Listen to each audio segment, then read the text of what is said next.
కవితలు ఇవాళ అవాకులు చివాకులు పేల్చి ఇది కాంగ్రెస్ తల్లి అని, ఇవాళ తెలంగాణ తల్లి కాదని అహంకారపూరితమైన వాక్యాలు చేయడం ఇది తీవ్రంగా ఖండిస్తా ఉన్నాం. తెలంగాణ తల్లి ఒక్కటే ఉంటారు, ఇలా 2 తల్లులు ఉన్నారు తెలంగాణకు. అది ఇవాళ ముఖ్యమంత్రి గారు నిన్న పెట్టేటువంటి విగ్రహమే ఇది భావితరాలకు ఇది చరిత్రలో నిలిచిపోయే తెలంగాణ తల్లిగా ప్రజలందరూ కూడా ఈ తల్లిని మనం దీవించుకోవాలని కొలుచుకోవాలని కూడా తెలంగాణ ప్రజలందరికీ కూడా కోరుతా ఉన్నాం. ఇవాళ తెలంగాణ ఆకుపచ్చని రంగులో మట్టి గాజులతోని ఇవాళ ఒక పోరాట రూపాన్ని ఇచ్చి తెలంగాణ సంస్కృతి అద్దం పట్టేలా ఇలా మనం ఒక విగ్రహాన్ని ఏర్పాటు చేసినాం. ఇలా ఆనాడు తెలుగు తల్లి మా తెలుగు తల్లికి మల్లెపూదండ మా కన్న తల్లికి మంగళారతులంటే ఆ పాటలో ఆ యొక్క తెలుగు తల్లిలో తెలంగాణ చరిత్ర లేదు, తెలంగాణ గాథలు ఉన్నాయి, తెలంగాణ అంతా ఒంటి నిండా గాయాలే ఉన్నాయి, వలస బతుకులు ఉన్నాయి. ఇలా తెలంగాణలో గౌరవం లేదని మనం ఆ రోజు తెలుగు తల్లి కాదు తెలంగాణ తల్లి కావాలని మనం పూజించడం ఇది ప్రజలు కోరుకున్న 4 కోట్ల మంది ప్రజల ఆరాధ్య దేవతగా ఆరాధ్య తల్లిగా ఈ తెలంగాణ తల్లి భవిష్యత్తులో నిలిచిపోతుందని కూడా ఈ సందర్భంగా గుర్తు చేస్తా ఉన్నాం.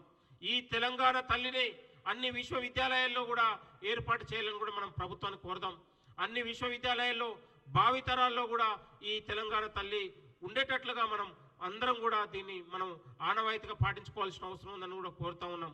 తెలంగాణ సంస్కృతి సాంప్రదాయాలకు కవులు కళాకారులకు ఉద్యమకారులకు ఒక కాంగ్రెస్ ప్రజాపాలనలే గౌరవం దక్కింది తప్ప 10 ఏళ్ళు పాలించినటువంటి కేసీఆర్కు ఎప్పుడు కూడా కవుల్ని గౌరవించుకోలే, కళాకారుని గౌరవించుకోలే, తెలంగాణ సాంప్రదాయాలు గాలికి వదిలేసి వ్యక్తుల కోసం పాలించిండు. ఇవాళ ప్రజల ఆలోచనతోని ప్రజలతోని మనం పాలిస్తా ఉన్నాం. ఒక్క ఏడాదిలోనే ఇంత అద్భుతమైన పాలన అందించి ప్రజలు మెచ్చిన పాలనను ఈ కాంగ్రెస్ ప్రభుత్వం మనం అందించగలిగినాం. ఉద్యోగాలు సాధించగలిగినాం, ఇవాళ రైతులకు రుణమాఫీ ఇవ్వగలిగినాం, మహిళలకు మనం రుణాలు ఇవ్వగలిగినాం, మహిళలకు ఉచిత ప్రయాణం ఇవ్వగలిగినాం, ఇవాళ సకల జనులకు మనం పెద్దపీట వేయగలిగినాం. అది కాంగ్రెస్ ప్రభుత్వంలోనే సాధ్యమవుతుందనడానికి ఇది నిదర్శనంగా మనం అందరం కూడా భావించాలని కోరుతా ఉన్నాం. ఇవాళ తెలంగాణ తల్లిపైన విషం కక్కుతున్న కేటీఆర్ కవితలు వాళ్ళు క్షమాపణ చెప్పాలి.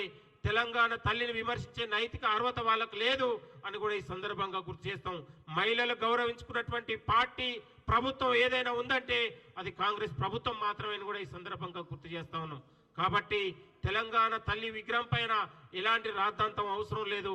మీకు ఎక్కడైనా అభిప్రాయాలు ఉంటే కానీ తెలంగాణ ప్రజల ఆలోచనతోని ప్రజల ఉన్నటువంటి అనేకమైనటువంటి మేధావులతోని కవులతోని కళాకారులతోని ఒక మేధోమదనం జరిగిన తర్వాతనే తెలంగాణ తల్లి అంటేనే ఇట్లా ఉండాలి అని ఒక సంస్కృతి ఉట్టిపడాలి, చరిత్ర ఉట్టిపడేటట్లా తెలంగాణ ఒక ప్రతిబింబంగా ఒక ప్రతీకగా ఇలా ప్రభుత్వం ఆలోచన చేసింది. కాబట్టి తెలంగాణ తల్లి పైన ఎవరు కూడా విమర్శలు చేయడానికి లేదు. ఎవరైనా విమర్శలు చేస్తే వాళ్ళు ఒక ద్రోహులుగా మిగిలిపోతారని కూడా ఈ సందర్భంగా గుర్తు చేస్తా ఉన్నాం. ఇవాళ కవితకు బహుజనులు గుర్తుకొచ్చారు, కవితకు ఇవాళ బీసీలు గుర్తుకొచ్చారు, కవితకి ఇవాళ తెలంగాణ సంస్కృతి గుర్తుకొచ్చింది. 10 ఏళ్లలో వీళ్ళు పాలించినప్పుడు ఏ వర్గాన్ని కూడా దగ్గర తీయాలి, ఎవరు గుర్తుకు రాలే, వాళ్ళకు కవులు రాలే, కళాకారులు రాలే, గద్దర్ లాంటి వాళ్ళను ఎండలో నిలబెట్టినప్పుడు వాళ్ళకు గుర్తు రాలే, అందరిశ్రీ వాళ్ళంటే అవమానించినప్పుడు గుర్తుకు రాలే. ఇవాళ వీళ్ళు నీతులు మాట్లాడుతూ ఉన్నారు, అధికారం పోయిన తర్వాత మొసలి కన్నీరు కారుస్తూ ఉన్నారు. కాబట్టి తెలంగాణ ప్రజలందరూ కూడా వీళ్ళ యొక్క వ్యవహారశీలిని వీళ్ళ ప్రవర్తనను చూసి తెలంగాణ సమాజం నవ్వుతా ఉందని కూడా ఈ సందర్భంగా గుర్తు చేస్తున్నాం. ఇది చాలా దురదృష్టకరమైన విషయం. తెలంగాణ ప్రభుత్వంలో ఇలా కాంగ్రెస్ ప్రభుత్వం వచ్చిన తర్వాతనే ప్రజలకు ఒక స్వేచ్ఛ వచ్చింది, ఒక స్వయం పాలన వచ్చింది, ఒక సామాజిక న్యాయం వచ్చింది అనే విషయాన్ని కూడా గుర్తు చేసుకుంటా ఉన్నాం. ఒక ముఖ్యమంత్రిని సామాన్యుడు కూడా పోయి కలవగలుగుతుండు, ఒక మంత్రిని సామాన్యుడు కూడా పోయి కలవగలుగుతుండు. కాబట్టి ఇవాళ ప్రజలకు దగ్గరగా ప్రజాపాలన ఉంది. ఆనాడు 10 ఏళ్లలో ప్రజలకు దూరంగా వాళ్ళు పాలన వివరించారు. ప్రజల్ని మనుషుల్ని కార్యకర్తలను కూడా పట్టించుకోలేదు కాబట్టి ప్రజలు వాళ్ళని తిరస్కరించారు. కాబట్టి ఈ ప్రజాపాలనలో అందరి యొక్క అభిప్రాయాలని సంస్కృతి సాంప్రదాయాల్ని గౌరవించుకుంటూ పోతూ ఇంకా ఎవరికి ఏ అవకాశాలున్నా కూడా ఈ ప్రభుత్వం గుర్తిస్తూ ఉంది. ఇది ప్రజల ప్రభుత్వం, ఇది ప్రజాపాలన ప్రభుత్వం, కాంగ్రెస్ ప్రభుత్వం. ప్రజలు కోరు తెచ్చుకున్నటువంటి కాంగ్రెస్ ప్రభుత్వంలో అందరికీ అవకాశాలు వస్తాయి.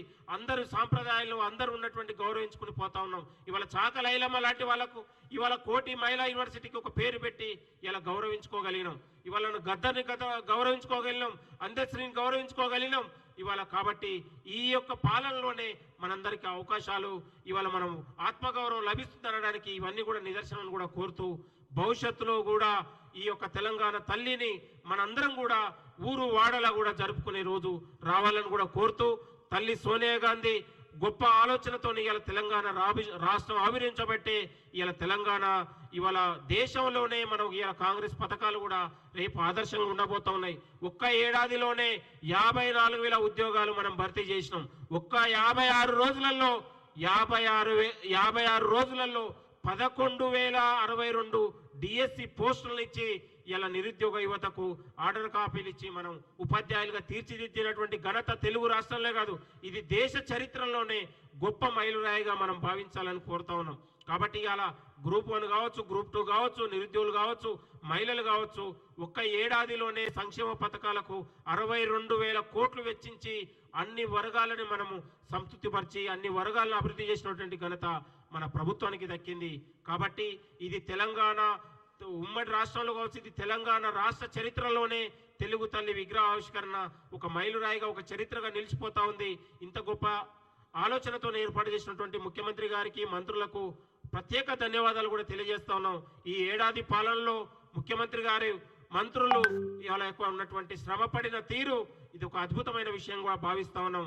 భవిష్యత్తులో మన అందరం కూడా తెలంగాణ యువత, రైతులు, కార్మికులు, కర్షకులు అందరం కూడా ఈ ప్రజాపాలనతోనే వెన్నంటి ఉండి మరింత మనం మరి వచ్చే 4 ఏళ్లలో కూడా మనందరం కూడా కలిసి అభివృద్ధి చేసుకొని తెలంగాణ రాష్ట్రాన్ని ఇంకో దేశంలోనే ఒక ముఖ చిత్రంగా ఉన్నటువంటి ఒక ఉన్నత రాష్ట్రంగా తీర్చిదిద్దుకోవాల్సిన అవసరం ఉందని కూడా కోరుతున్నాం.